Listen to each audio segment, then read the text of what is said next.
Hi, I hope you will enjoy this presentation with Lonnie and Arthur. They're a beautiful couple. I apologize in advance for the quality. It was not in focus. I was sitting off on the side, so I couldn't really see if they were focused in or not. And this camera, which is actually really good, but it just doesn't catches. I don't know, really it doesn't stay in focus like it's supposed to. If you guys have any recommendations, you know, let me know in the comments if you know a better camera. Right now, I'm using the Logitech HD 1080p, which is like the best, I guess, camera that I've had so far. But anyways, I don't want this instruction to be too long, but I really do hope that you will listen and to this beautiful couple as they discuss marriage.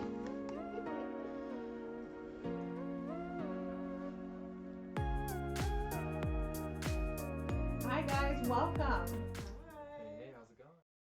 Up a little bit earlier, you were talking about being a provider. If Hmm. she makes more, does that no longer qualify you as the provider? Right. Can you break that down for us a little bit?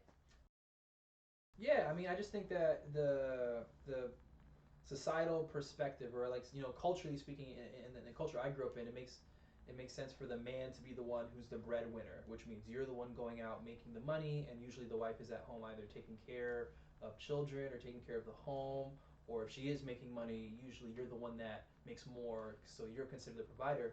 And since that's not the case in our relationship, so I had to kind of shift my perspective. Well, right now I'm not making all the money. I'm the one that's making less. So how can I still be a provider? And for me, it just turned into understanding, okay, well, what are our strengths and weaknesses in terms of how we view money? And so I view it a different way than my wife is. She's really good with money before she met me. However, I tend to be more financially savvy in terms of knowing how to invest, knowing how to save for the future, that kind of thing. So being a provider for me then turned more into, well, I'm not the one making the money, but if we're bringing all our money together, can I come up with a plan that'll look for us to be successful as a unit, as husband and wife? Can I, help to be a provider in terms of taking care of things when she has to be the one to go to work for 12 plus hours a day? So, hey, making sure that I'm the one that's keeping the home clean, making sure that I'm the one that's when she comes home that she doesn't have to worry about food or what to eat the next day. Packing her lunches. So even though I know traditionally those roles are left for the woman, she's the one out there making the bread for both of us. Then I have to switch my mindset and understanding that, okay, so now I have to provide for the ways that right now she can't provide for herself or for us. And so just balancing each other. So that's pretty much what it's been so far in our marriage in terms of me being the provider and in a different kind of sense than what the cultural norm says. So, share with us what's on your Good. mind. No, I just think that he does a very good job at that. Like he said, like he even though he works from home, Mm-hmm. and so and I'm out there like pretty much all day, gone before he wakes up. It's all day. You know, It's all day, most and nights. so I just think just looking back, it's very sweet how every time I have to go to work, he'll the day before he'll be like, oh baby, you have something to eat to go to work, and if we do, then he'll like pack my little lunch box, and I'll take that to work. When I come home, he has like some dinner or something. So like he's definitely been the provider for our home, and I'm really In that grateful. sense, yeah, yeah. Lonnie's provided too, so we're just Well, for a sense of, I guess, going on what the Bible says and based off of the book, a provider does not necessarily mean financial means. right, Right, exactly. right. Yeah. Exactly. Providing for her, emotionally, making sure that I'm there for her whenever she wants to come home and vent after a long day of work. Providing for her spiritually, making sure that I'm, Definitely. going to the Father every day on her behalf. Even though she wakes up before me, when I do finally wake up for the day, making sure that I'm, getting on my knees and praying for her, in the job that she has to do. So there's different roles I believe, to what a provider is, and not just you just bring home money, and the wife does the rest. And that tends to be the traditional interpretation. But no, I do believe that the scripture shows that if you're going to provide, for your wife, especially how Christ provides for the church, as the church is his bride. I'm not trying to get too technical in it, but I feel like then there's more that you're doing instead of just bringing the funds to the church. That's like the bare minimum. Yeah. Yeah. Mm. No, thanks for saying that. And it's interesting because the old English word for husband is two words together, house band. right? So the job of the husband was to bind the house together to make sure that it's protected, it's provided, and that individual would be the priest on behalf of the home. Priest as in as mediating. So switching gears, what did you guys think about the chapter discussing the roles of the wife? Ah. So with the wife's roles, it was the three S's. Do you guys recall what they were? Yes. Submit, Yeah. survey, Yes. and what was the first one? All right, we got submit, survey, and support. Support. Right. Okay, and so what were your thoughts about what Eve's role was supposed to be, or the wife's supposed to be, and your role, Lonnie? Well, first of all, when I was reading, I was just like, yes, girl power, you know? Because she was like, as I'm reading, I'm just like, okay, well, first survey, like, really kind of took me because I was like, when I first saw the word survey, I was like, what does this mean?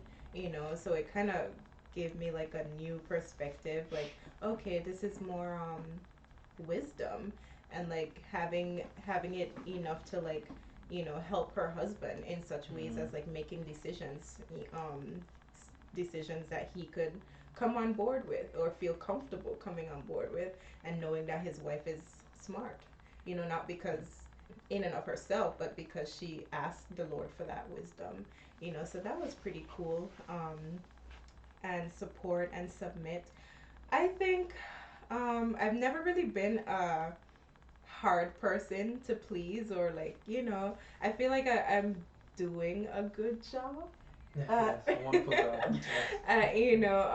Just supporting him in the things that he wants to do, in his different endeavors.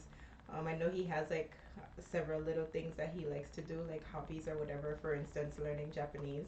Yeah. Even though sometimes, I'm like, oh my gosh, like this sounds really ridiculous, But I'll be like, okay, babe, I know it's a good thing, and it would only, it couldn't hurt, So I try my best to support him, and I think I do a good job at submitting, babe. No? Yes, love. You. Well, I feel like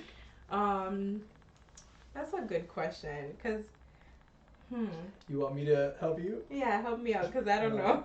Well, I honestly, I think submitting is just like as a husband. Sometimes I'll come up with an idea like, hey, I think we should do this, and I think submission is at least looking to, like you said, like looking to support, looking to empower, looking to encourage. Because I can come up with an idea that seems crazy at first, and then as she thinks about it, she's like, no, it's not a bad idea. Like, yes, love, I support you in this endeavor. And she mentioned one, like, kind of, well, the submission and support, I know I'm starting to fuse them together, but I feel like the submission is also like how right now I'm like, hey, like I would love for us to, save X amount of money to buy a house, and I want us to, look to pay off our finances in this kind of way. And so far, she hasn't been opposed to all of it, considering that technically the money she makes would be the one going towards most of these endeavors. And so she's been really good about being like, well, I see the vision that you're trying to create for us.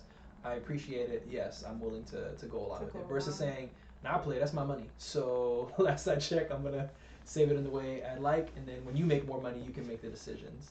And that hasn't been her take. So at least for me, I see that as like a way of submitting. Yeah. I feel like it's like knowing that um, your husband's relationship with God is, firm and steady, or at least, it's there. And so trusting that, the Lord gives him wisdom that I could trust and that I could go along with.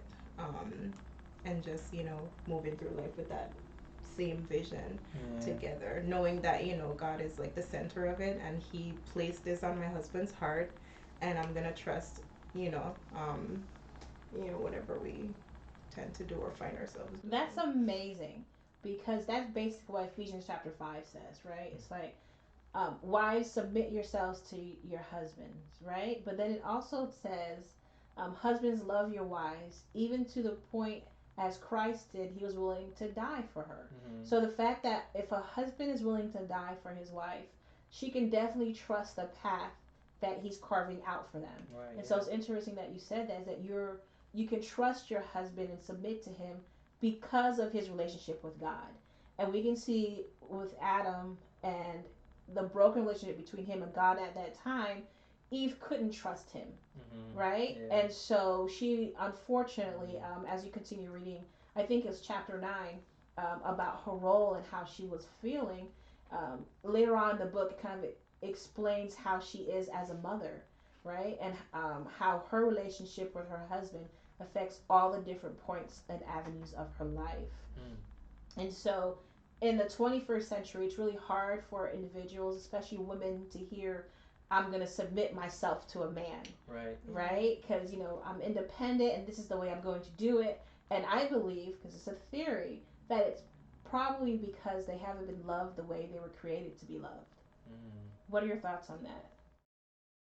I think that's a pretty good theory to stand on because, like, you've never seen that example of a man. You've never seen maybe the relationship of your father and your mother, or your mother even submitting to any kind of man in that way. And so the minute somebody talks about marriage and how you're supposed to submit to your husband, you're like, well, I don't know what that looks like. I've never seen that in my life. Like, I've been doing things for myself this whole time. I don't need a man to do it.